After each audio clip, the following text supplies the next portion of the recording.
Welcome to LNH's fifth Honestly Better Mental Fitness. And this has been going great. Appreciate everybody coming back for number 5, and we'll jump into some mental fitness with Travis. Travis, take it away. Good afternoon again, everybody. I hope everyone's been doing well and been having a great month. I won't have any visuals today. We're having some technical glitches, so I apologize. I've not got your visual stuff to look at for our visual learners, but I'll be reading off everything that we talk about, and anything in there we will do. I'd love to today we're going to talk about in our mental fitness series here, resilience. And the title of our talk today is Resilience and Lessons Learned from Special Forces Training. I went through a series of several years through a really challenging Special Forces training, and developed and learned a lot of things from that, and especially from my experiences in there. Then I was injured, and then I was an instructor at the academy afterwards. So looking at the common factors of what made people successful in difficult circumstances and what didn't. Before we jump in, I'd love to hear from anyone that would like to talk about what their month's been like, what their maybe we'll start today with a title for your month if you've got one. What's been on your mind, what you've been working through before we dive in. So I'll give space if anybody would like to jump in and talk, and if not, then that's okay. We'll continue on and go from there. And if we don't, then I'd like you to just sit for a moment and reflect on those questions. What is most important in your life right now? What are the things you are moving through, that you are dealing with? I know most of you are at work right now, so you're probably thinking of a lot of work things that are coming to your mind, but the big picture, you zoom out of work. What are the things that you're moving through? What are some things that you could develop more resilience for? Some things that I'm moving through right now, Travis, is it's just been such a long winter, and it's just been dragging on, and the cold and the snow and the ice, and just like in the last month, it's gotten really difficult to just try and stay upbeat and happy and not be depressed, lethargic, and not really want to do anything, just want to seclude myself into my home. And so I'm really excited for summer and some different weather, because in Wyoming it's just gotten very depressing. And I think I feel like I could speak with for a lot of people here, that it's just dragging on and on. It's really hard on energy and mental wellness, Right. Is it the weather outside being cold that makes you feel trapped inside? What's different between when it's summer and when it's winter? It's cold, it's windy, I've shoveled enough snow and chipped ice in my driveway that I just don't care to do that anymore. But it's just because it is cold. I'm ready to get outside and take a walk and feel good and feel energetic, when it's been a long winter. I'm glad I don't live somewhere like Alaska or way up North Dakota or somewhere that's just cold and secluded that way a lot through the winter. I'm hearing as your title, Ready for Summer, or Ready to Get Outside. Ready for change. Ready for change. Okay. All right. Mm-hmm. Great. That can mean a lot of things. Yes. Cool. Anyone else?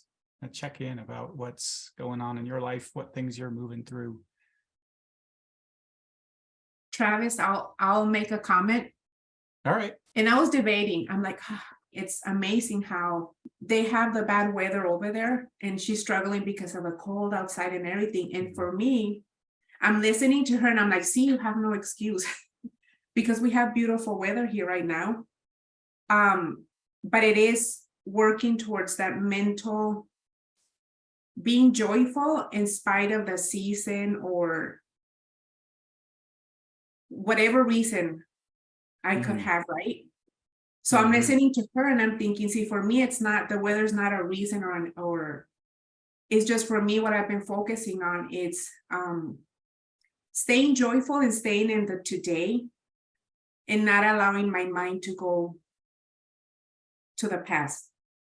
Mm, So if I just Mm. focus on today, it's a great day. mhm.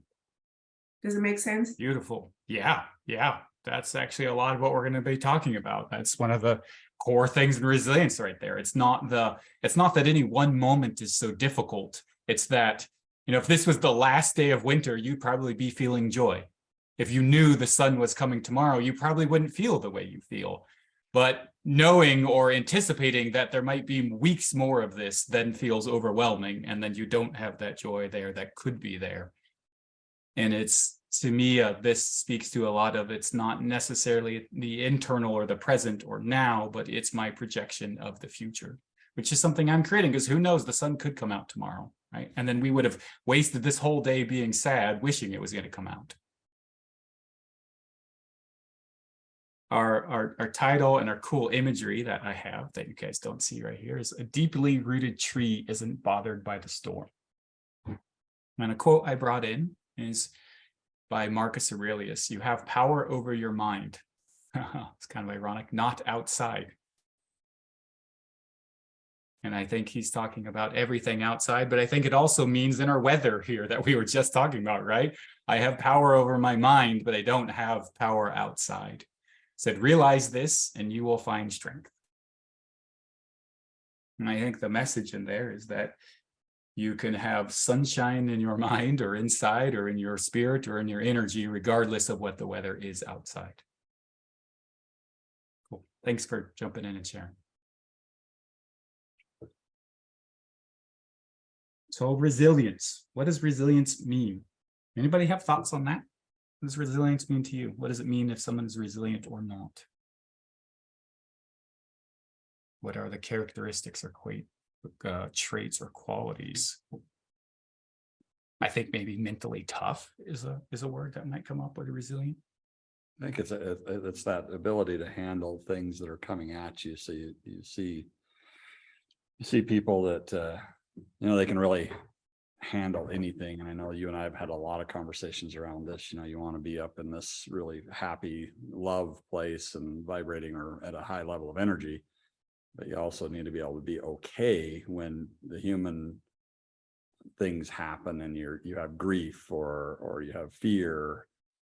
Can you also go to those other levels and have those other problems and be okay, be able to switch back up into love and abundance, and because these other things are part of being human and part of being live, just like you said the weather is, right? So it's just, so can you be okay with whatever nature is handing you or whatever this other person's handing you and not have it tip you over?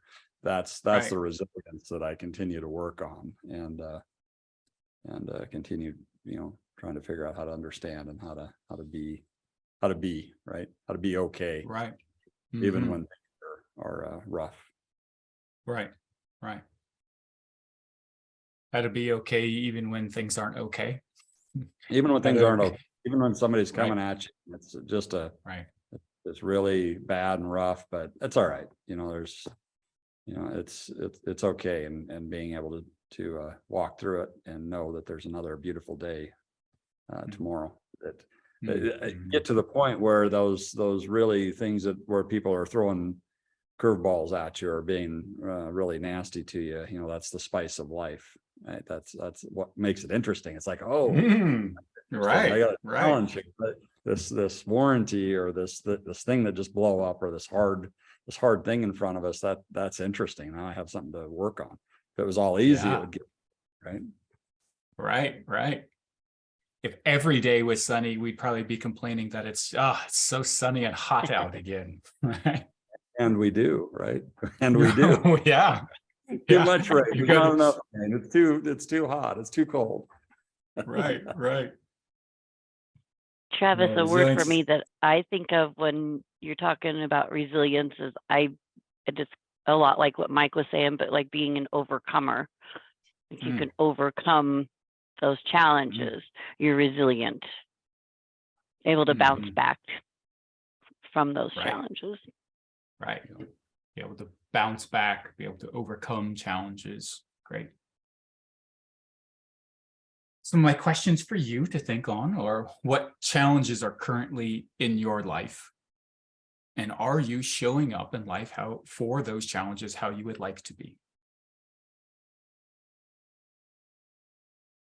And I might bring in some kind of extreme examples of resilience in here. And I think they're interesting edge cases to show us what, the human body and mind and spirit is capable of.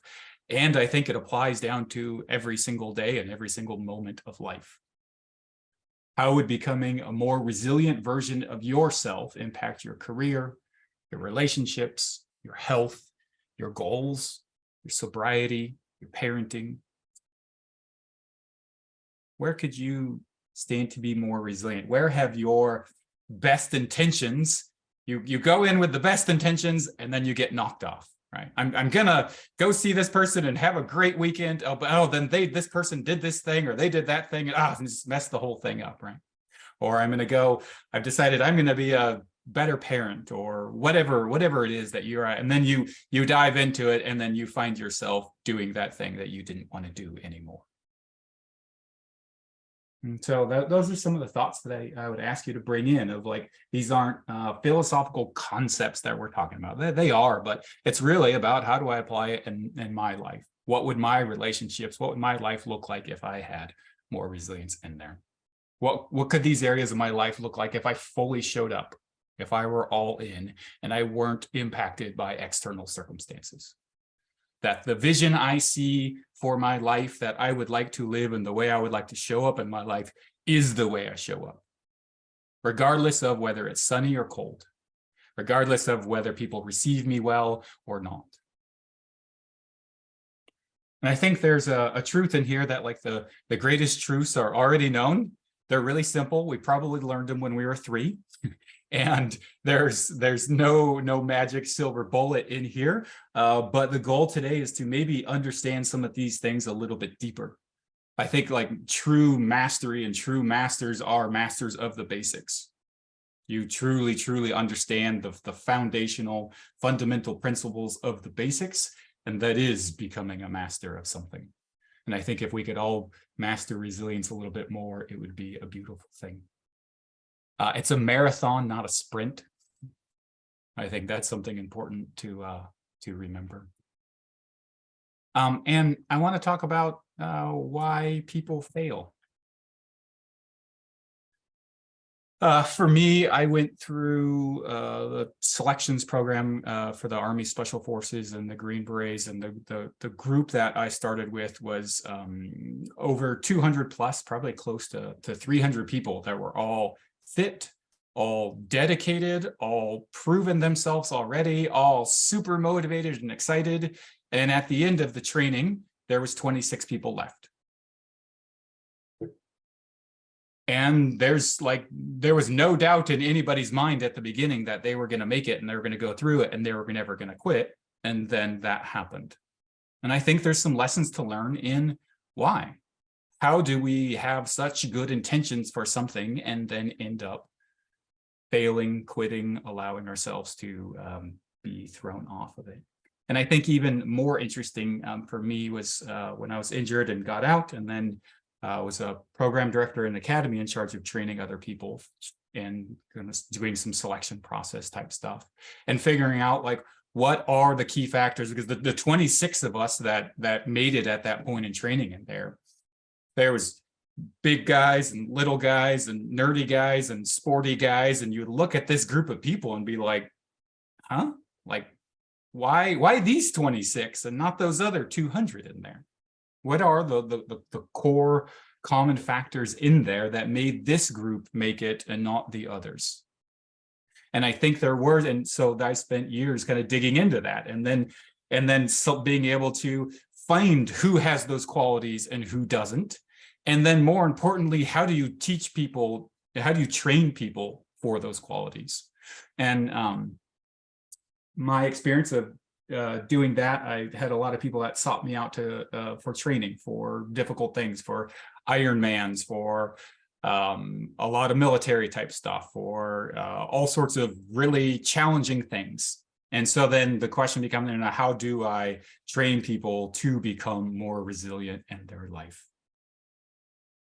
What are the common factors among people that are more resilient and more not? And that's what we're going to talk about here today. You can't see it on the screen. If we got to bleep it out, we'll bleep it out later. But my thing really here is, how do you become unfuckable? Like, that's the word to me, right? Like, nobody can mess with you. Nobody can fuck with you. Like, how do you be this place? And those were the ones that like made it or didn't. Like, everyone failed. Everyone went through difficult trials and struggles. The ones that got knocked down and got back up, and got knocked down and got back up, and got knocked down and got back up. Like, those are the ones that eventually made it. So what is it that somebody gets knocked down and says, I'm done? And what is it that I don't? That's what we're going to talk about. How do you become unfuckable in your life? And our first one is be here now. Now is rarely ever so unbearable that you can't go on. We were just talking in the weather, right? Like, oh God, winter, like, when is it ever going to end? And if it was you knew it was going to end tomorrow, you'd be like, woohoo, celebrate. Like, suddenly I'm here. And it's not that today, like, I can't handle one more day. It's the thought of, oh my gosh, I have 2 more months of this. I can't handle 2 more months of this. Someone said 2 more days. Yeah, got it. I can handle 2 days, but 2 months. And we live in the present, but we carry the baggage of the past and the future in here. And when I hear this, I hear like relationships as well, right? It's relationships, 20-year marriages break at some point. And it's not because any one day was so terrible. It's the thought or the future of that this will continue in there. So learning to stay in the present moment. And the quote I brought in here is, don't question in the dark the decisions made in the light. And so what that means is when we're suffering internally, those are the moments that we decide that, we don't want to move on, and we can't move on. And so hold fast to it. There's a funny saying that we used to use and talk about, that you probably heard it, of how do you eat an elephant, right? And you're sitting there and you have this giant thing in front of you. It's one bite at a time, right? One step at a time, one day at a time. How do you make it through a long winter? Whether this is a literal long winter or whether this is a metaphorical long winter of your life. It's one day at a time. And rarely, like, is our suffering about now, like truly like this present moment, like right now, is it so bad? Usually not. It's usually the thoughts of the future or the past in there. And that totally got bared out in our training. For us, for me, and some of my worst moments in there, it was like, make it to lunchtime. Like, if in my training program was 3 years long. And I don't know if you can imagine just being in intense suffering for 3 years.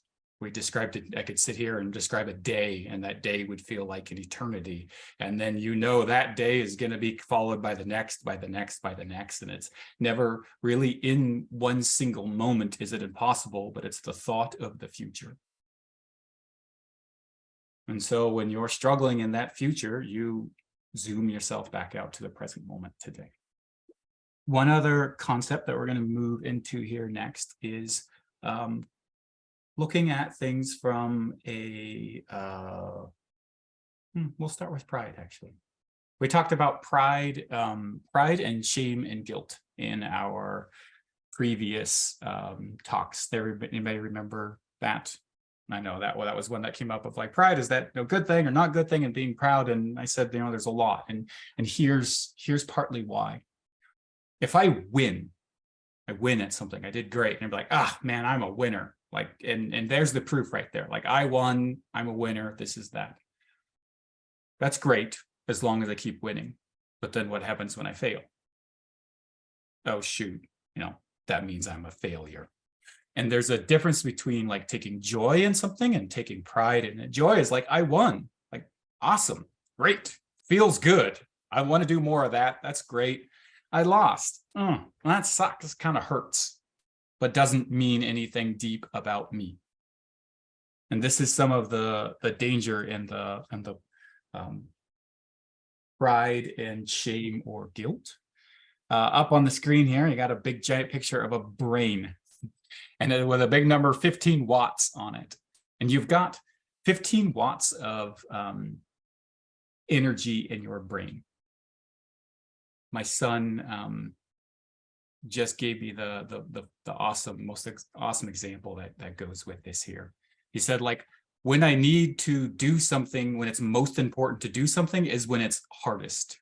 He was talking about like doing parkour or something. And it's like, when he comes to show me, he's like, oh, dad, look, I do this new thing. Let me try it. And then there's extra pressure on him. And then he doesn't do as well. He's like, oh man, there's this real irony about life of when I need something the most, it's actually the most difficult to do it. And I bring in the number 15 watts because that's how much energy you have in your brain. And as an instructor, I was really evil. My background's in psychology before I went in there, and I could read people well. And what I would be doing would be looking for ways to get under their skin. And I bring this number 15 watts because that's how much energy you have. And when you're facing a really difficult task, you want all 15 watts centered on that task. But when the task is really important, when there's things hinging on it, when there's stuff that's worried about it, you probably got 2 or 3 watts worrying about what the potential outcome is going to be. Just at the moment when you need to be fully present in this moment, your brain starts moving off over here. Now you got 2 or 3 watts working over here, and you only got 12 watts focusing on the actual task.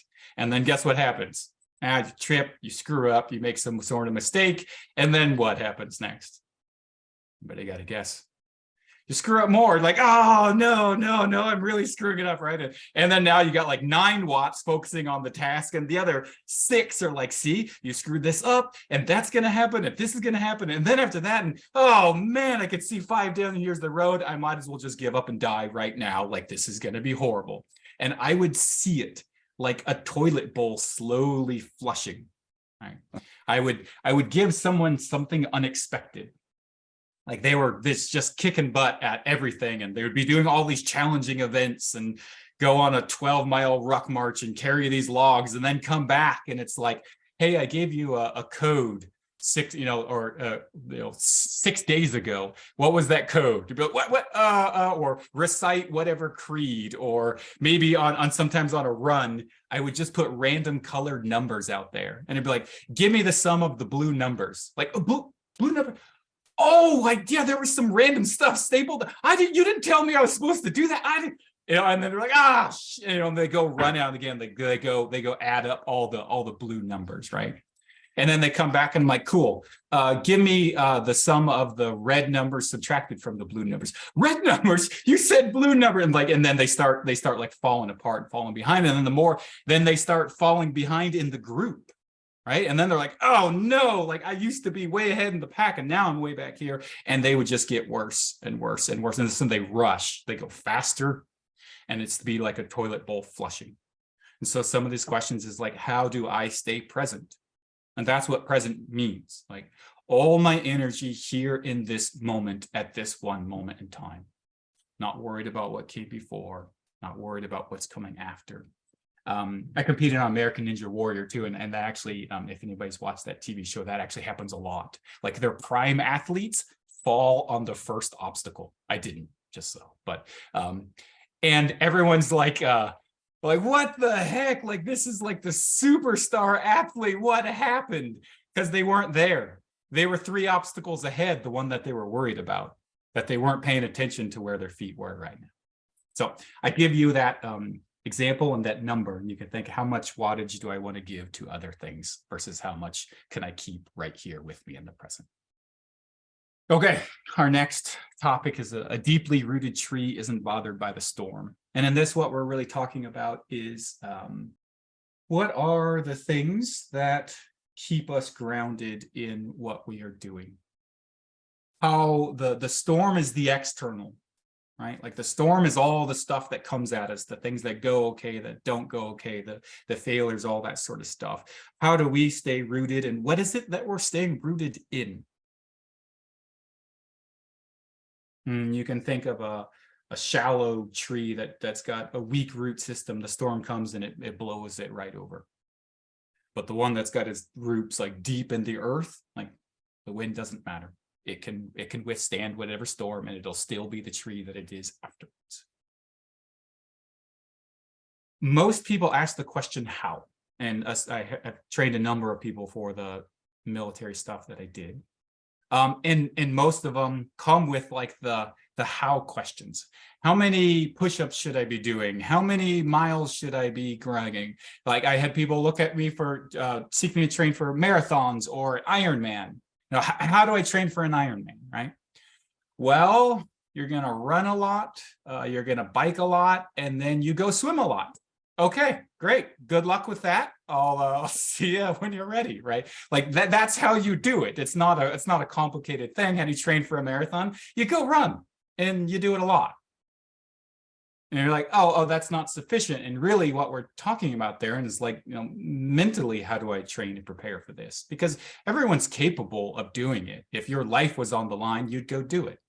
You would. You have the physical capacity to go do it if life was on the line, but it's not. And so then how do I make myself do something I don't want? And so any massive journey that we embarked on, I would always start with the why. The question isn't how, the question is why. Why do you want to do this? Why do you want to run an Ironman? Why do you want to be a good parent? Why do you care about your marriage or your career or your work or this project? Why does it matter? Because there is a point in time, if you picked something sufficiently challenging enough, which I would say you should, as I think that's how we become better people, is taking on bigger challenges and expanding who we are. If you've picked a task that is sufficiently challenging enough, you at some point will be, why the hell am I doing this, right? Our Ironman or marathon example, and if you don't have a good answer to that question, you'll be like, right, why the hell am I doing this? You know, screw this, like I'm done, I'm out of here for whatever it is. And so my advice is always to start with the why. And before we set out on any big training program, we would sit down and write a letter to yourself. Why does this matter? Why is it important? And if it was weak, we'd start over. Like, no, you shouldn't do this. You should quit now because this won't hold you. You have to have a why in equal to proportion to the amount of suffering that you will endure to overcome it. I think that that decision point, knowing what to say no to with that context, right? So if you're yes to everything that comes to you, everything people bring to you, everything that pops in your head, you can't do it all. And especially in today's world with all of the choices of things to do, abundance of things to do. The one thing that I've had to do is learn how to, if it's a question, it's just a no, I'm not going to do that. Because of what you said, when I say yes, it's a yes. That doesn't mean I can't fail, and it doesn't mean I'm not going to take risks and stretch myself. I do that all the time. What it means is I've got so many abundant opportunities of things to do that I would actually, like to do, that would, sound exciting. But I'm not going to trade off the things I've already committed to do for those. So can you touch on that? Because one of my traps in the past was saying yes to too many things, and then not doing any of them really well. So that commit, and I think that's in the same vein that you're talking about. Yeah. If you're going to commit. And I would say the other piece of that is don't commit. You don't need to commit to everything, commit to the stuff that's in your unique ability that you're passionate and excited about, and focus on that. Yeah. I hear a lot of, why do I feel the need to say yes to everything? Fear of missing. FOMO, right? Fear of missing out. Mhm. Mhm. Mhm. Yeah. Fear of missing out, maybe fear of letting down to others. Yeah. Maybe there's some self concept of that I should be there for other people. And so even when I'm overextending myself and I shouldn't be there, I want to say yes anyways, because that's part of my identity of who I am. I think getting underneath the why I'm saying yes, and then looking at life as finite resources. Like, Yeah. And the question when you become deeper into this resilience is not like, can I, but should I, or do I want to? Right.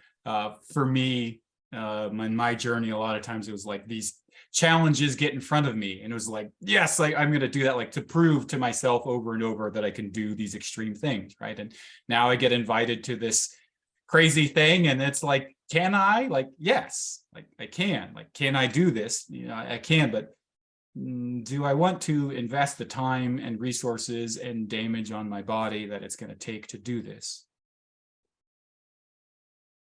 Do I want to, you'd like to say yes to all these things, but you can't say yes to everything, so that you saying yes to one thing inevitably says no to another.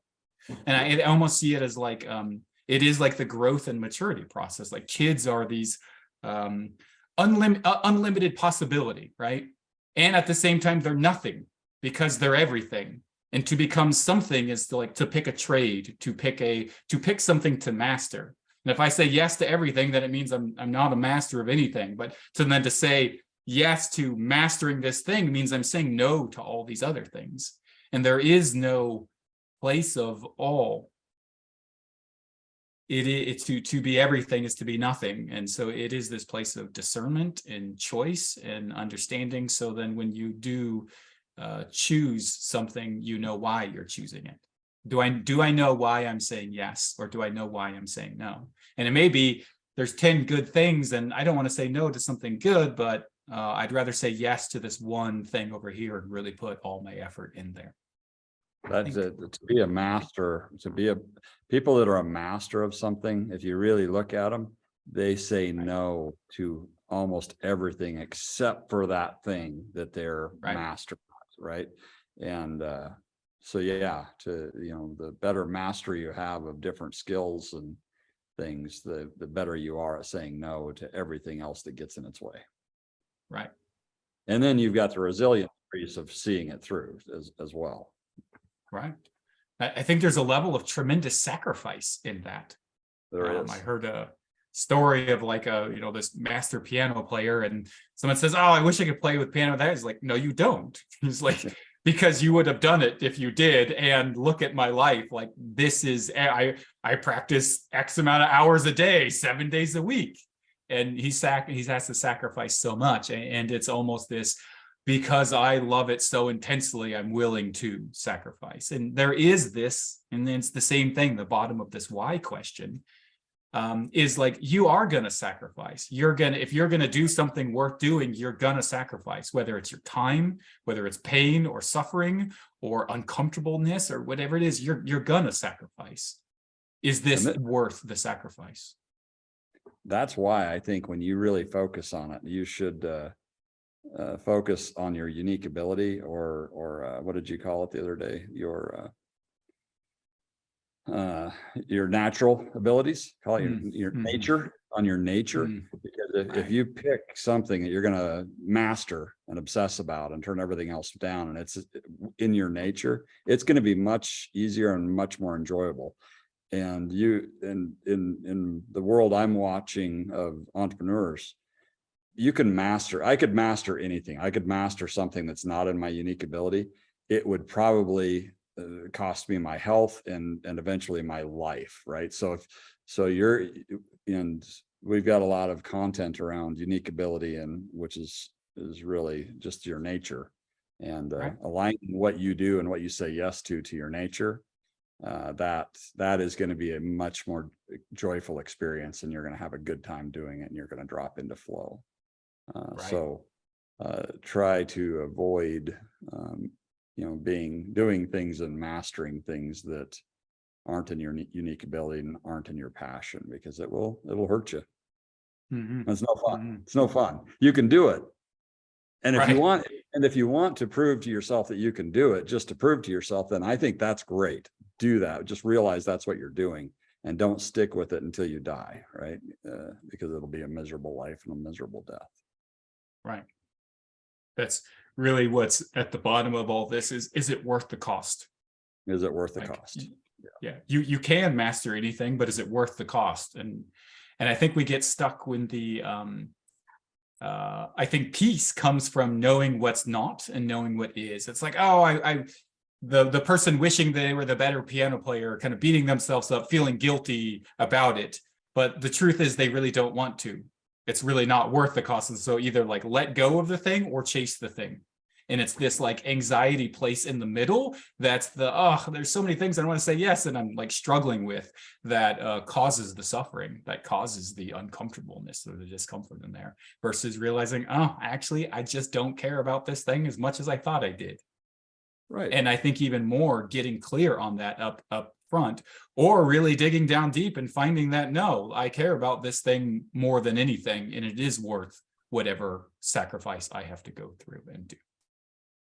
That is beautiful advice right there. Think about it, get good at deciding what you're going to focus on and spend your time doing and follow through with, and what you're not. And yeah, that's perfect. The thing that came out in like all the people that went there and didn't make it, and the military training stuff, is their why was too weak. Yeah. Sounded fun, it looked cool, their friends would think they're cool or whatever, and then when you really get there and you're really facing the cost, they're like, the cost of this is too high. Like I'm not willing to trade that for this over here. And that's where it's like, what does it matter? And to me, like, what is it for you? Is it sobriety? Is it being there for your family? Is it your relationships? Is it your career? Like, what is the thing that the challenge that you are facing right now? And what is it worth to you? And Mike's point here, like, you can't say yes to everything. So get clear on like what in your life that you care about, and then move through in a way. And when you start with the why, and you know that deep why, so when you get in the muck and you're stuck in the swamp and it sucks and your fingers are bleeding from playing piano or whatever, you're like, why am I doing this? And you're like, that's why. I know exactly why. And then that's when you can do it with joy, as opposed to suffering. And that's a bit of this transcending suffering and pain. And you think of, if I just said, hey, everybody get up right now and run 10 blocks down the road and then come back. Like, some of you may enjoy it because you like running. And then if you don't like running, you'd be like, what the hell? And you might be like, why are we doing this? This is stupid. Like, it would be suffering and miserable. And like, this is dumb. And if someone tapped you on the shoulder and you live 10 blocks down the road and they said, hey, your house is on fire, like, get back, you'd be up out of the chair and running and wouldn't be thinking a thought about it. And the difference in there is the meaning you are tying and associating to it. And this is the cost in there. Like, is there meaning and purpose behind this? Like, why am I suffering? And this is the answer of like, if you know why you're suffering, then it's not suffering anymore. Like, the running 10 blocks down the road, it could have been like, oh, I hate running, this sucks, or that kind of stuff. Or you're like, I got to get home. I'm thinking about getting home. And it's not even perceived as suffering in there. And so there's running from things and there's running to things. And so, like, find the thing that brings you so much joy that it's worth suffering for. Mm-hmm.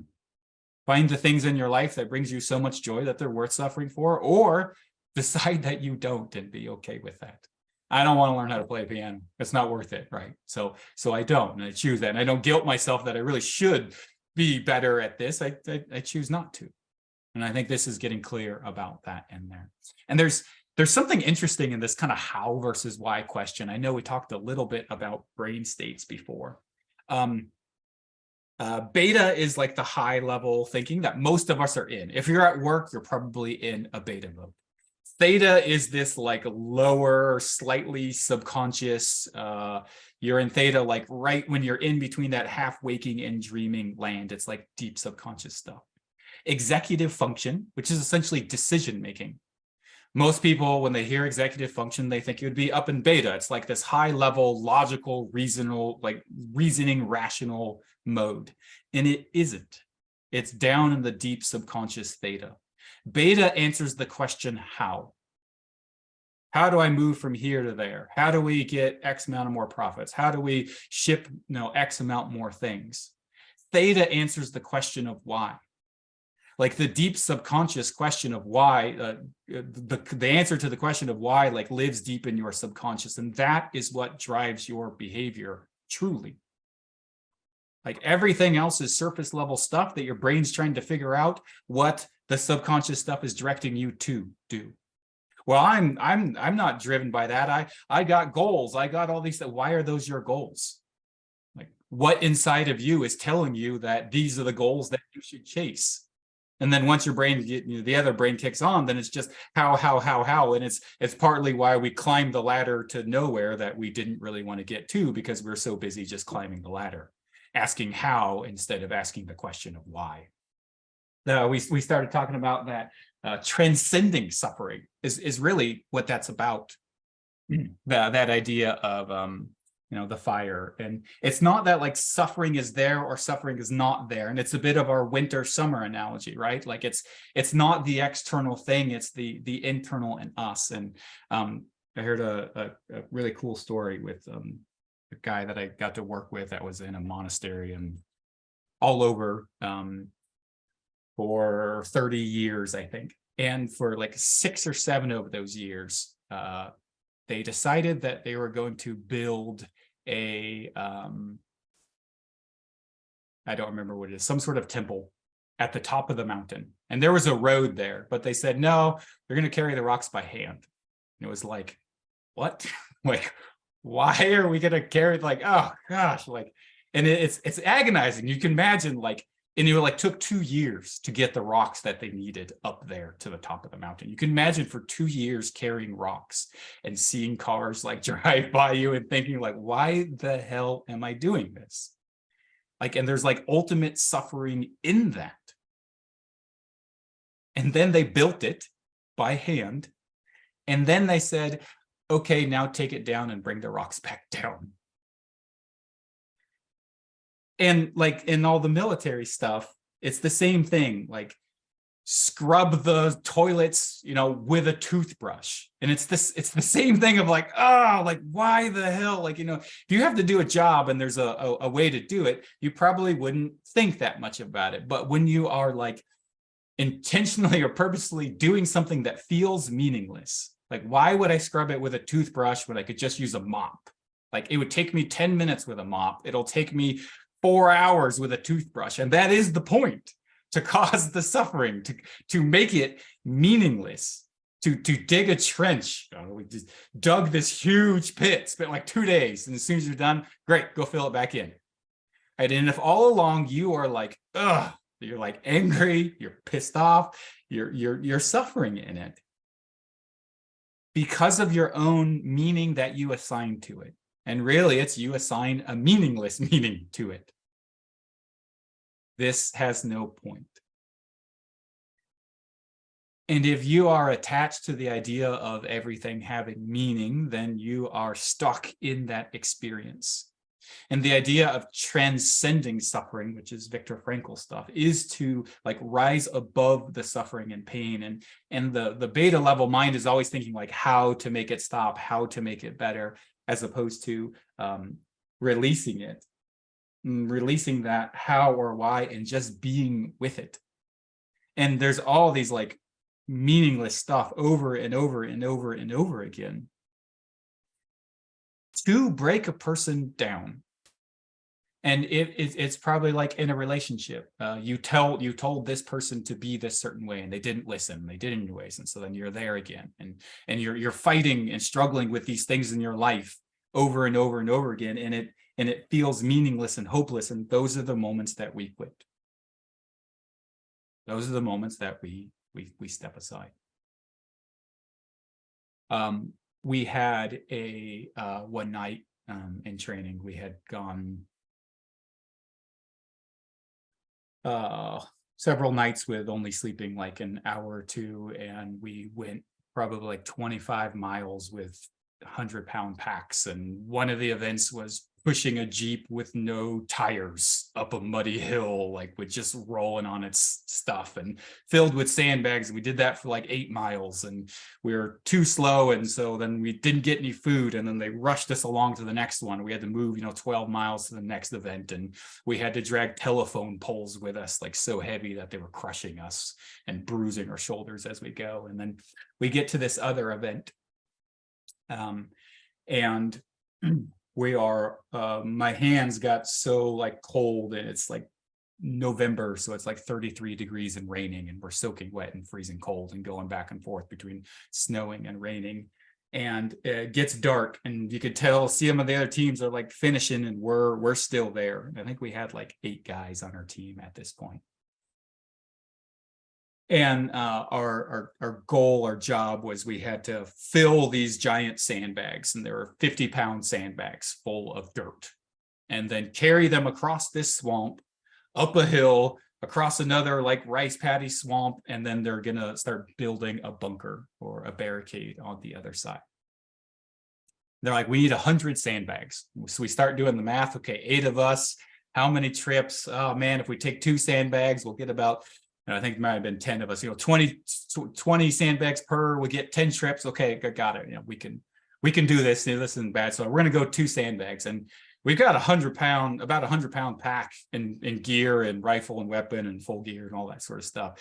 And then we load 2 more 50-pound sandbags on top. And so we got about 200 pounds, and it was just like crushing. Our legs were just shot already, and we're like stumbling across the way, and we're trying to make it up the hill halfway, and 2 guys fall and crash into other guys, and the sandbags drop, and then the sandbags drop, and then we go to pick them up. They're like, no, you dropped those. Like, those don't count anymore.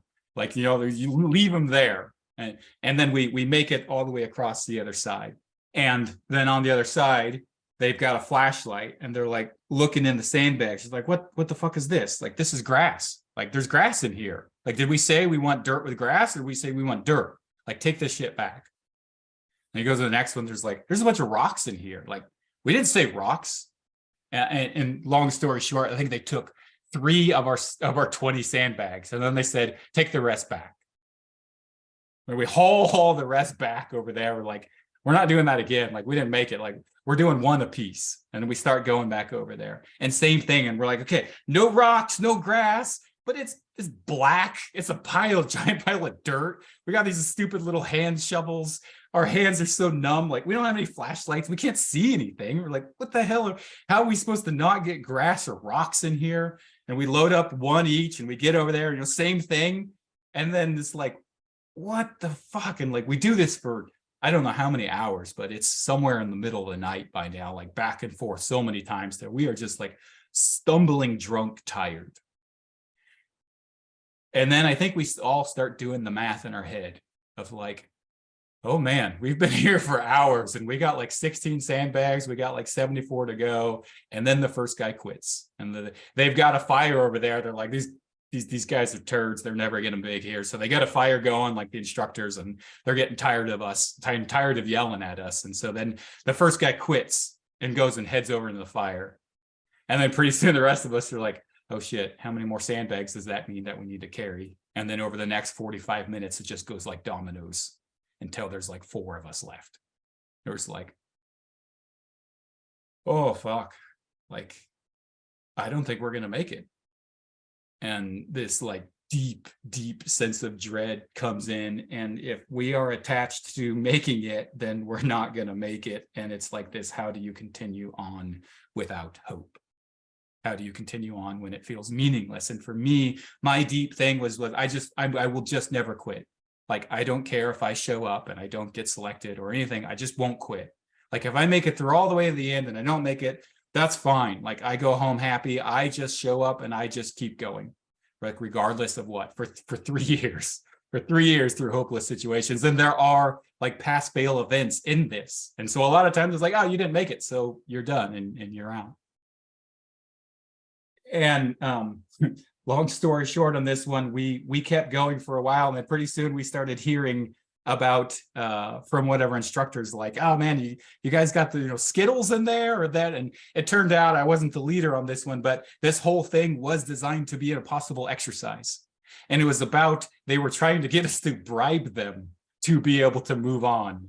And our leader wasn't picking it up. And they finally switched us on to a different leader, and who got the hint that, like, oh, got it. The lesson in this thing is sometimes you have to win dirty and do what you got to do to move on, right? So that was the lesson. And it was an impossible task. And for us that are like logical minded brain, of seeing through that and attaching that I'm only here if I can make it, then I'm done. Like, then I won't be able to make it. My resilience quit. And they weren't in the moment, they were in the next moment and there. And then to make it all worse, then it was supposed to be like a 45-minute exercise, and it literally went for like 8 hours until 3 o'clock in the morning. And we know the sun is coming up in a few hours here, and we are screwed because we're not getting any sleep tonight. And our instructor comes and screams and yells at us to get back to the barracks and wait in front of his office there. And so then we book it as fast as we can, like running for 5 miles to get back. And we get there and we stand in front of his office, and we're sitting there waiting. And then we're waiting and we're waiting. And like 20 minutes goes by, 30 minutes goes by. We know the sun's coming up soon. And we're like, what the hell? And he said office. Are you sure he didn't say to go to sleep? He might have said go to sleep, right? And so then we're all talking ourselves out of it. And pretty soon we're like, yeah, he either forgot about us or we heard him wrong, so we're gonna go to sleep. So we all get over there and like I peel off my bloody socks and like put my feet up and just close our eyes for probably about 20 seconds and take in that deep sigh of like, oh, thank God, I didn't think I could make it for another minute of that, and just breathe that sigh of relief. Right as the moment the lights flip on and our instructor comes tearing through, yelling and screaming every profanity at us possible, and like, get your packs back on, and I told you to wait at my office, and goes through the whole thing. And I think we lost like 2 more guys right at that moment of like, oh fuck no, like we're not doing this anymore. And then I think the last few of us, like, I got nothing left, and marched our way back out to the starting line. It says, all right, you're gonna do 12 miles, you're gonna carry these telephone poles, and you're gonna do all this stuff, and gives us a whole new job all over again. We're sitting there kind of like bawling and crying and like seeing no way to possibly make it. And then at that moment says, all right, so you guys understand? And it's like, got it, like understood, but there's no way in hell this is gonna happen, but got it, understood, we know what we're doing. It's like, great. Okay, you passed. Like, go back and go to sleep. Like, the whole thing was just to see if we would carry on, even when there was zero hope to carry on. And I bring that in because, like, where is your meaning? What is your why? If my why was to make it, logic would have told me to quit a long time ago. Like, my why in that, and this is going to be one of our next points in here, is to like create your own why. And if it's anything external of you, you're inherently fragile. If I'm trying to help somebody and my goal is to make them feel happy, I'm screwed because I don't have control over that. I have control of how I want to show up in my life. I have control of helping a friend to the best of my ability. What they choose to do after that is up to them. That's not something in me. And so this is one of our deep core like Buddhist philosophies, is like detachment, or engaged indifference is another way of putting it.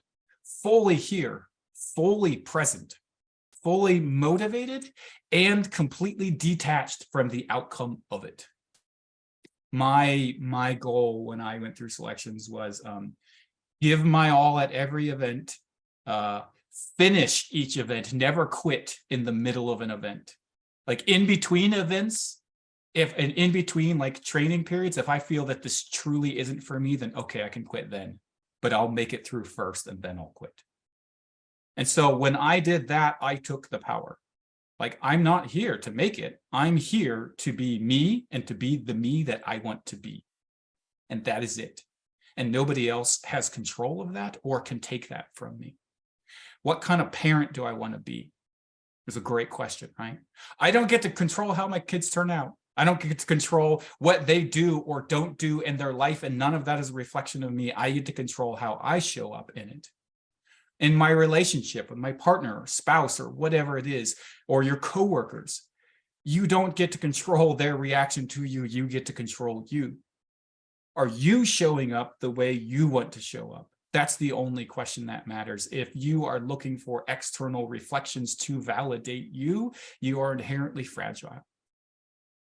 And so there's this weird thing about like the first thing I train people to do when they go through the selection process is to not care about getting selected.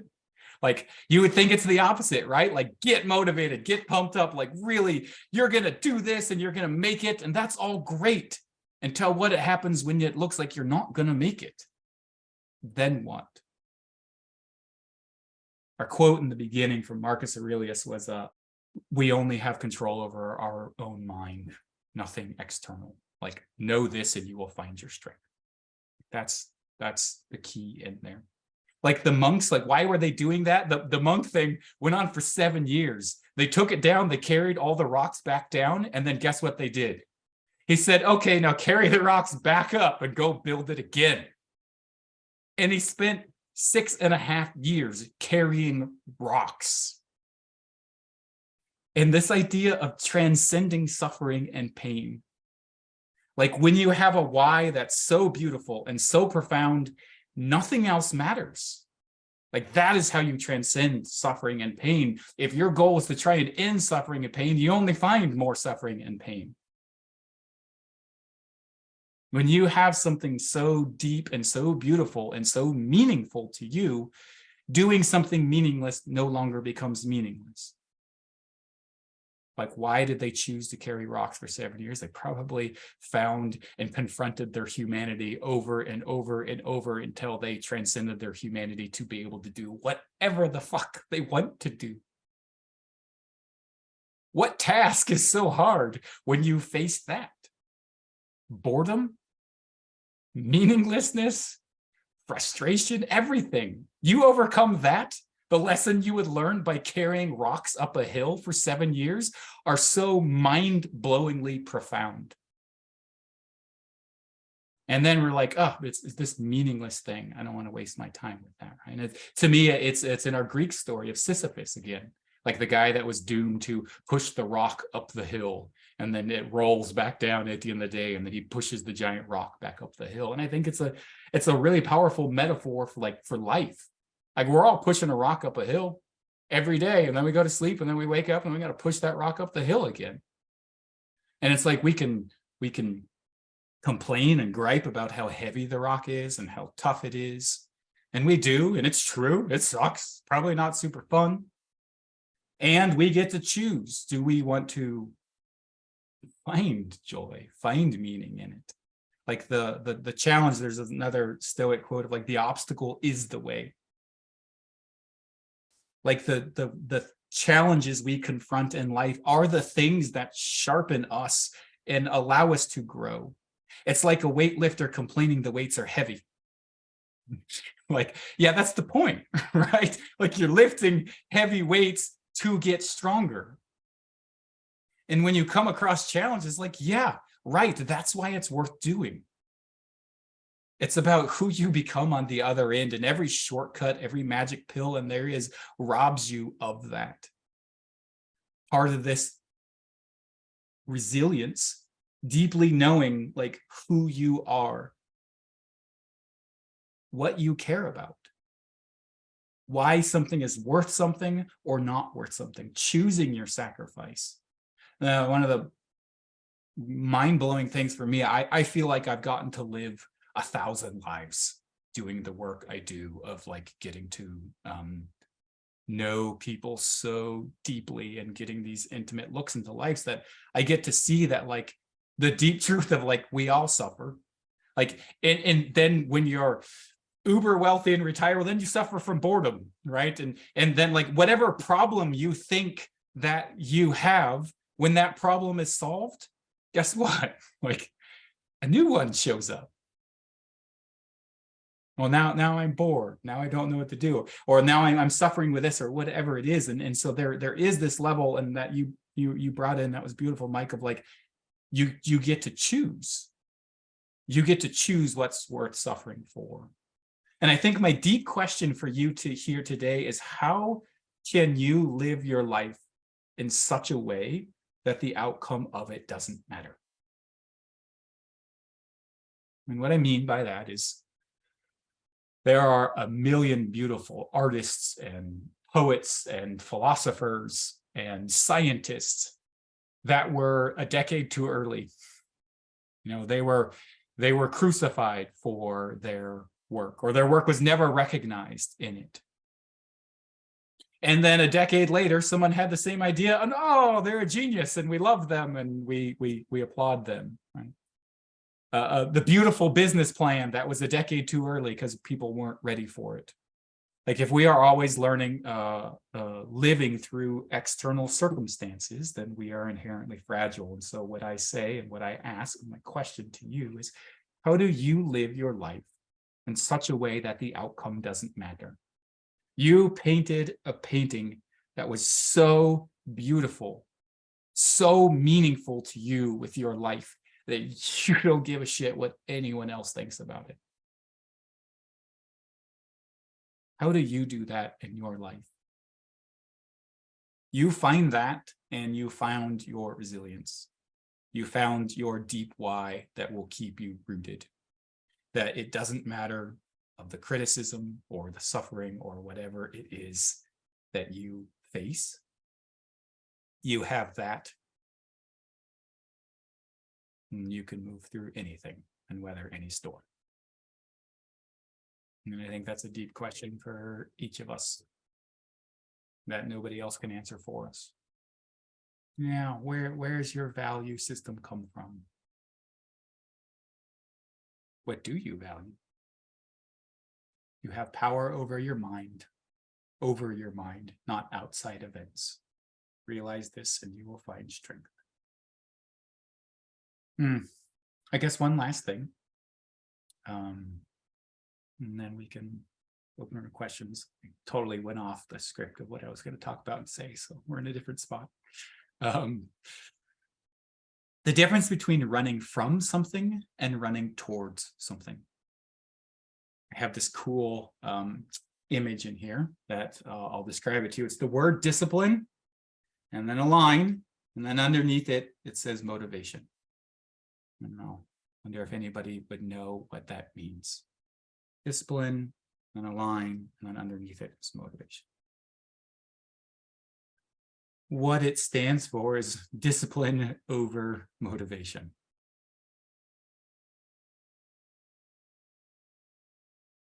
And I think this word discipline in here is beautiful and can be misused and mistreated. I started this topic here with the difference between running from something versus running towards something. I think a lot of us spend our lives running from things. I want to do this so I'm not embarrassed. I want to do that so I don't shame my family. I want to do this so I can not worry about things. I want to be this way so I'm not rejected. And it's motivating. It works, right? It works, and it's exhausting. It's not very fun, and it's not really filled with joy. Versus running towards something. Like, one is like this exhausting run, looking over your shoulder all the time, like, oh, have I made it? Have I made it? Am I safe? Versus like, oh, this beautiful thing that I'm running towards, and I'm so excited that I don't even think about like the energy. Like, I can't wait to get there. I'm so excited. I wish I could sleep less to go run harder and spend more of my time, because I enjoy and love this thing so much. And this concept of discipline over motivation, like, does discipline have a place? Like, yeah, totally. Like, things suck sometimes and you just need to move through it. But I think the first question is like it's like a knife, like, it's powerful, but be careful with it. Like, be careful what you choose to do it. And I think a lot of the things that we choose to use discipline on are things that we don't actually want. And I think the more that, like Mike was talking about, we live in our place of our natural talents and ability, the less that like discipline is even needed. I don't need anybody to tell me to do this thing that I love. I wake up excited to do it, right? Is there a role for discipline? Yes, totally. Like, because not every moment of everything is fun, and there is absolutely in there. And when I think we orient our life towards running towards the life we want instead of running from the life we're afraid of, we use less and less energy, and discipline is needed less and less. Okay, last thing for you. When you find yourself in that moment, in the thing that you care about, and the fear monkey jumps on your back, right? Like we said, like, you know, once the fear monkey got somebody, when you're just like, you can't handle anything else, and your brain is going crazy, right? So what's some like emergency panic button strategies to use in those situations? The first that we talked about is like, take a step back, take a breath. Change your perspective. We get stuck in this thing and we're like, I can't do it, I can't figure it out. It's like, take a step back. And it's like, oh, right, there's all these other resources, there's all these other ways to do this thing, to move through here, right? So when you are fixated on something and you're struggling with it, take a step back. In airborne school, it's a super interesting school, because you are training for a singular moment in time in which no one will be able to help you, that you will be completely on your own, and you'll never get to experience until you experience it for the first time. And if that time you aren't ready, it's too late and you're screwed, right? Like it's this weird thing. And I got there and it was like, it was almost like a joke. Like everything was a ditty. Like they did little like almost like dances and stuff, and they had like little songs to go with everything, and it feels like in this one way of like, what is this dog and pony show that we're doing, and we're saying all these little song things. And then like I started like thinking about a lot of stuff, and we like you make those little mantras, little sayings, little ditties. And then the more I thought about it, is like, oh, it's because those are the things that you stick with you when your logical, rational mind like goes out the window. And when you jump out of a plane for the first time, your logical, rational mind goes out the window, and you're training for that state. And so I bring this in, and this was something that I did with everyone that I worked with. I trained, like, you will hit those points where nothing matters. Your brain just totally goes into like panic. You've been totally hijacked. And we said the fear monkey's got you. Like he jumped on your back and he's just got you, and you're losing it. And so for me, when I train people, I'd say have a panic button, and it might be like a mantra or something like that. And we literally like write it on a rock, and you carry this thing around in your pocket. And so like there's one thing that you had to remember when you hit that point, and that's it. It was just like to remember to pull out the rock and say what it says and read it. And if you have a challenge in front of your life, I don't know what it is for you. Maybe it's your relationships or career, whatever that thing that's most important to you right now is, in the way of life that you want to be, like write it. Like write that thing of like what would help you in that moment, what would help you find that space, and pull it out. And those airborne ditties were the same things. Like you're like just in chaos, like flying through the air, and you don't know which way's up and which way's down. And it was like, oh yeah, just remember the stupid ditty. And it was like, oh yeah, I get it now. Like da da da da da, pull this, do that, to that. Oh my god, it worked. Like it's train it like you're an idiot. Like make it so simple, like you're a complete idiot, that when you hit that red zone point, when you are being the way you don't want to be in life or whatever it is, pull that rock out of your pocket, read it. And the last thing I might share is one of the most challenging things, and I think it's most similar to life, is actually learning to navigate in the wilderness. And if there was like a task out there that got most people, that was the task. And I wish I had a whiteboard here to show you, but I'll have to do some finger puppet shadow things here that you can hopefully understand. And so the way that we were trained is that we had a map here, and we start at this point here, and we're trying to get to this point over here. And so you get out your protractor and you say, okay, I'm here, it's there. And okay, it's I got to travel at 27.5 degrees. And then you get out your ruler and it's all right, it's 2.8 kilometers away. And you translate that into steps because we don't have a GPS at this point, or you're doing it in the steps. And like, okay, so that's 2,892 steps at 78.6 degrees or 27.5. So all right, I get out my compass and I'm here. I'm like, okay, here we go. 1, 2, 3, 2,892, 2,893. Like, boom, I'm here. Like, shit. Like, all right. No, I probably didn't go far enough. Like, and I go a little bit further. Like, you know what?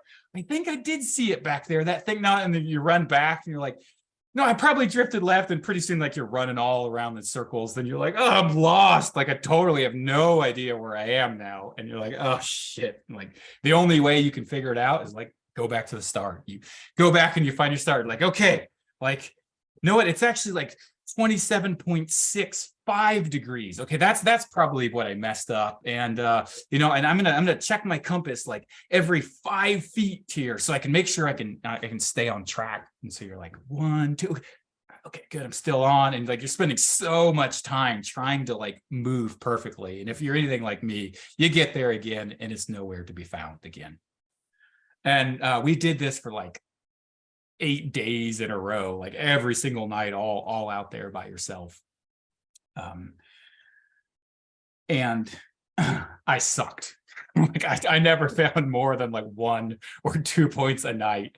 I was like, oh, thank God, like we're done. We're supposed to get a day off. And so we gather up all our gear. We're going to get 24 hours off, and we're way out in the middle of nowhere. And we see the buses coming, and we're like, oh, thank goodness. And right at that moment, like, a cadre comes pulling up on an ATV and like spins out right in front of us, like circles the bus around. We see the bus like go, turn around, leave, and we see him heading towards us. And it's like, oh no, like, what's going on? And he comes and just tears into us and calls us every bad word in the book and says, like, I'm not taking any of you guys out into the field with me. Like, you all suck. We're going back out tonight, and anybody that doesn't get 5 out of 5 points tonight is done. And then proceeds to dunk us in cold water until every bit of gear we have is soaking wet, and we're freezing cold and shivering and rolled in mud and covered in muck and filth for the next 3 or 4 hours, and then says you have 60 minutes, 90 minutes to sleep, go rest, and then we launch after that. I knew this was serious, and I was probably 1.5 years, 2 years in at this point. And I knew that if I didn't make it, like, my everything was over. And I sat there like beating myself up, like, what the hell could I do differently? Like, I can't try any harder to walk a straight line. And so I took this step back and I'm like, okay, like, the first given here is I'm a moron that can't walk a straight line. Like, how am I going to get there? And so I just got my map out, right? And it's like, okay, I'm here and I'm trying to get, over there. So it's like, I know I'm not a perfect human being, and I'm never going to be able to walk this perfectly. But there's some mountains to the north. Maybe an idiot, but I know what mountains are. Okay, don't go over the mountains to the north. And I looked down south and I'm like, oh, okay. And there's a river that runs over there with a road that crosses there. Okay. Keep the road and the river on my right. Keep the mountains on my left. Don't cross the river. Don't cross the mountains. And I know I'm going to do this. I'm going to bounce around like, oh, there's the river. Oh, go back this way. And there's the mountain. Go back this way. And maybe where I'm heading, I don't know what 27.5 degrees looks like exactly, but kind of in that general direction. Like, there's a North Star up there. And maybe if I just keep that North Star there, and keep the mountains on my left and keep the rivers on my right. And I'm gonna bounce around like a moron, but as long as I keep these things in here, like I'll eventually ping pong my way there. And I give that to you as an analogy for life on whatever this journey is here. You're gonna set out on this path and you're gonna be whatever this is that you're doing, and you're gonna fail probably the first step if you're like me, right? And you're gonna run right into that thing, and that thing that that I didn't want to do, I did. And it's not about perfection. It's about bringing in some core key things in your life as guideposts to be the person and the life that you want to be and live. Yeah, so we'll end with that question. How do you live in such a way that the outcome does not matter? What life for you is so beautiful that it's worth chasing after, morning after morning, pushing that rock up the hill? Cool, thank you. If there's any other questions, I think that's where we'll end for there, unless anyone's got any other thoughts.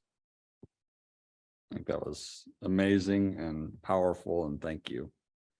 The one comment I want to make as I deep dove into unique abilities, or you can call them your nature, is it's not obvious to us what our unique abilities or our nature is, what our superpower is. You're going to need other people. We take it for granted. We think, oh, well, that's easy for me, and I love doing that. Everybody, it's easier for everybody. So keep that in mind as you start looking at what you're naturally amazing at and probably love doing. That's not going to be obvious to you. It'll be obvious to your friends and people around you, but it won't be obvious to you. You'll take it totally for granted. So Travis, you agree with that? Yeah, absolutely. So you got to pick out a little bit, and you got to use your people to help you figure that out. Yeah, I'm all in there with you on knowing yourself and learning about yourself. And we learn about ourselves through our interactions with others often, and how important that connection is. And that's some of the winter being stuck inside that we heard in the very beginning of, like, missing that connection with others. Absolutely. Finding your tribe, finding your team. You're typically taken for granted your superpower. That's the most valuable thing you have naturally. Right. Or It's so easy to you. So easy. Everybody's got this. Well, no, they don't. They actually don't. Right? Right. And you give it away for free when actually that's probably the most valuable thing you have to offer people. Right. Yeah, I think Yep. that was a little bit of the caution on discipline, that discipline is beautiful. And when we're trying to discipline ourselves to do the thing that we're actually not designed, equipped, naturally talented at, maybe sometimes discipline isn't the answer. It's the I'm not operating in my unique ability is the answer. The values piece I wanted to share, we have the L&H mission, vision, values that we just went through, and the values of do the right thing, make an impact, lead by example, and love people. And we're attracting people that share those values, right? Mm. It's also very powerful to think about your own values. So I just want to double click on that Travis said. You should think about your values. Mine, I always relook at mine, quite often. And if I find one that's more exciting, I'll add it, and I'll remove the ones that aren't as exciting. But my top one has been love for over a year now. It's stuck at the top. So I filter everything with, the thing I value most is love. And I kind of got this from Viktor Frankl, Man's Search for Meaning. But that one is the most important for me. And then secondly is freedoms. And for me, the freedoms are an entrepreneur's freedoms, freedom of time, freedom of money, freedom of purpose, and freedom of relationships. And I would argue that the purpose and relationships are the most important freedoms, right? And then I've got energy. So I value energy and focusing on my own energy, and then focusing on energy for the world. But then the other piece that I have below that is the mission. That having a mission to me is it gives me something, to that North Star you're talking about, the direction. So I spend a lot of time thinking about that. But that's my values, and I think that I would encourage anybody to think about your own values. And no, you don't have to get solidified in them. I know L&H, we create our mission, vision, values, and they're solidified for 10 years. It doesn't need to be that. It just needs to be what's most important to you. And I write mine on my notebook, so I've got it right in my face, and then I can think Right. about it. It's come up. I think the navigating example also fits into what you were talking about earlier, the things you say no to as well. And that's like that's the swamp, the river and the mountains that I'm not going to cross. These are the things that I'm not going to be. And those are equally as important as knowing as what I do want and what I am moving towards. And I think Yeah, that if is something comes up that's going to take love away from me, or reduce the love in my life, or reduce the freedoms, it's a no. It's a hard no very quickly. And that filter lets me very quickly filter things that are a no for me, right? That makes life easier. The other one I thought was the rant you went on that was brilliant, needs to be captured, is the thing you should care about controlling is how you show up, not the outcome. You know, detach from the outcome. You know, you're not going to tell Mother Nature what to do, right? And you're not going to tell a different person what to do. You might tell them what to do. Don't hold any attachment to that, because you'll just be miserable. You're going to be miserable if you're trying to hold attachment to what Mother Nature does or what another person does. Right. But you have total control of your own mind and how you show up. That's a beautiful thing. And how many people choose to give up that power that they have over their own way they show up? Shocking. The one thing they actually can control, and they don't bother controlling it. But that's what Travis is here for. So thank you for that. Teach us how to do that. Right? I there's some deep wisdom in there, is like taking control over the things that I can and not worrying about the things that I can't. This has been a incredibly great day that I think all of these things, I mean, this is the universe that I'm in, that really, really, when you understand it and you practice it, and it is a practice, it's not perfection you're shooting for, right? It's practice, but it'll make you for heaven. You know, it's heaven on earth is what you're talking about right here in an hour and a half. You've summarized how you can create your own heaven on earth, and it's pretty. It works. Awesome. And to the point, you have to be able to handle the bad stuff too, and the bad stuff is okay. It's fine, right? Carrying that rock up the hill and then back down, and you know, it's okay. You know, make it fun. Right. I think you're oh, I lost it. That's funny. I do that. Yeah. Who else wants to, anybody else want to say anything or add any or questions before we sign off? I want to hog all the time. I do want to chime in a little bit with like kiddos. You know, you talk about unique ability. We want to focus on ours. You know, let's start focusing on the kiddos' unique ability, you know, and let them be who they want to be, and don't push them down or, you know, cover that up. Let them grow. So. Cool. Yeah, that's something that Stacy and I have been looking at, and you've actually done some testing on your kids to help figure out your unique ability, so you can help guide them and celebrate what they're great at, rather than you know, being bummed out about what they're not great at. Is that accurate? Yeah, because you want them to be, you know, you got to go clean up your room. Well, I'm doing this thing. Well, you got to do this, or, you know, so you're guiding them in a way, but at the same time, let them kind of be who they want to be. That's what I'm kind of realizing too.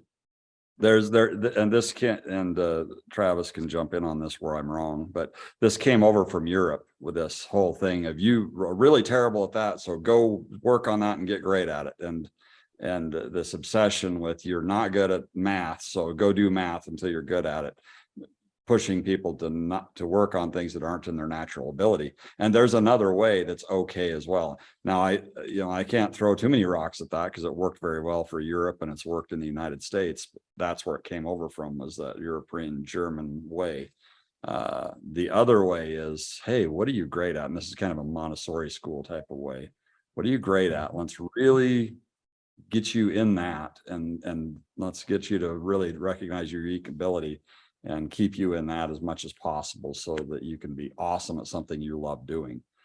Those are two different ways of doing it.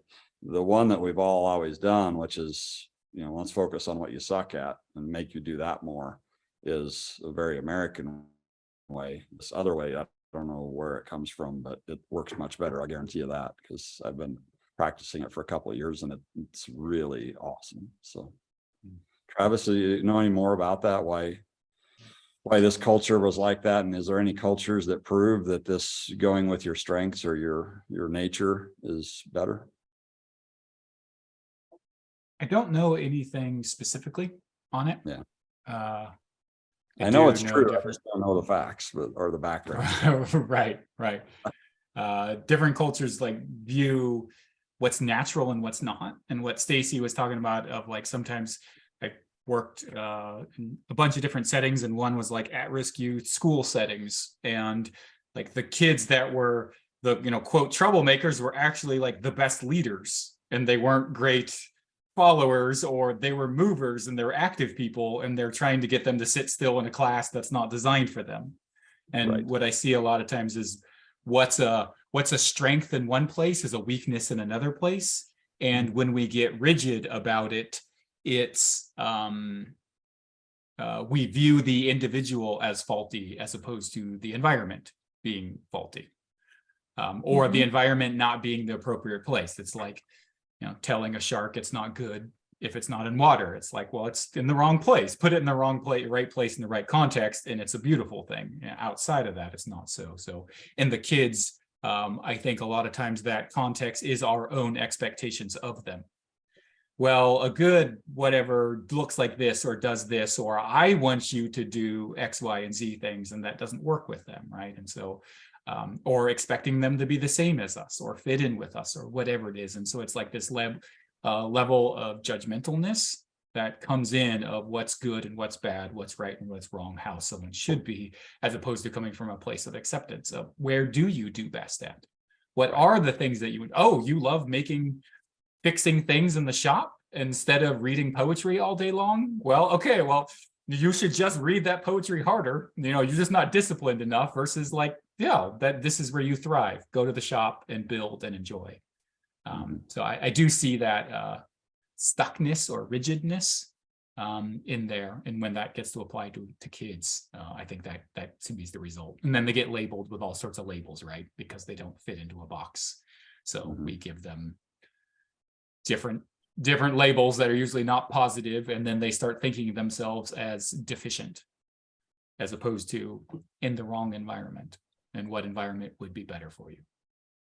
Yeah. Or the parent unable to handle them because they have a strong-willed leader of a kid, and the parent wants to tell them what to do, as opposed to, no, you have to let them be their natural self, and they'll be. I see kids in parenting as like as farming. We plant the seeds, we help the conditions and the soil and water, and then we get out of the way and let it become what it is. All right. Thank you, Travis.